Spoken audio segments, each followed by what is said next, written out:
Vous avez vu sur cette photo, eh bien c'est ma maman, c'est d'elle dont je voulais parler aujourd'hui, de ce qui lui est arrivé à elle et puis ce qui m'est arrivé à moi aussi quand elle a disparu.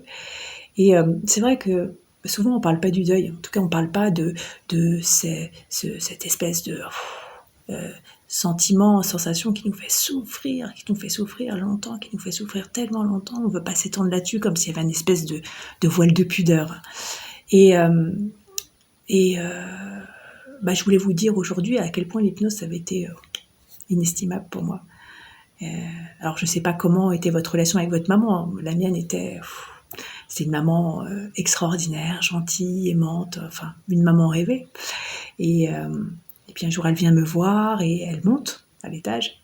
Et, euh, et là, j'entends c'est pas dans l'escalier tout d'un coup un bruit de chute, une dégringolade, et puis je la retrouve au pied de l'escalier là. Je la prends dans mes bras, je crie, je pleure, mais je comprends très vite que ça y est, pour elle, c'est presque terminé. Et puis quand ça arrive, ce genre de truc, on découvre finalement un peu comment on fonctionne, parce que tant qu'on n'est pas dans ce genre de situation, on ne sait pas comment ça se passe.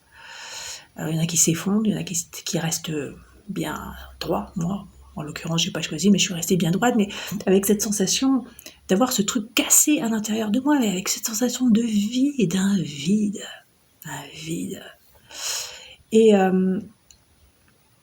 puis c'est vrai que depuis tellement longtemps, j'accompagne des personnes au deuil. Je connais tout ça par cœur, évidemment, mais là, c'était le mien. Et je voulais pas qu'on m'accompagne, parce que c'était ma souffrance. Je devais bien ça à ma maman, au regard de l'amour que je lui portais, souffrir. Et puis, c'était une douleur sourde, une douleur lancinante.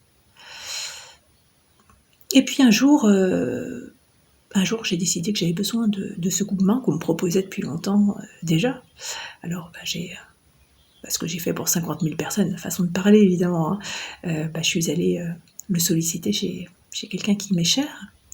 On s'est mis dans un coin, il a commencé à me parler avec sa petite voix hypnotique, il m'a parlé de maman, il m'a parlé de moi, et puis il m'a parlé de mon avenir sans elle.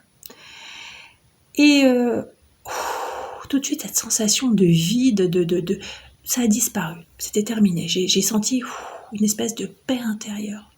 Alors c'est vrai,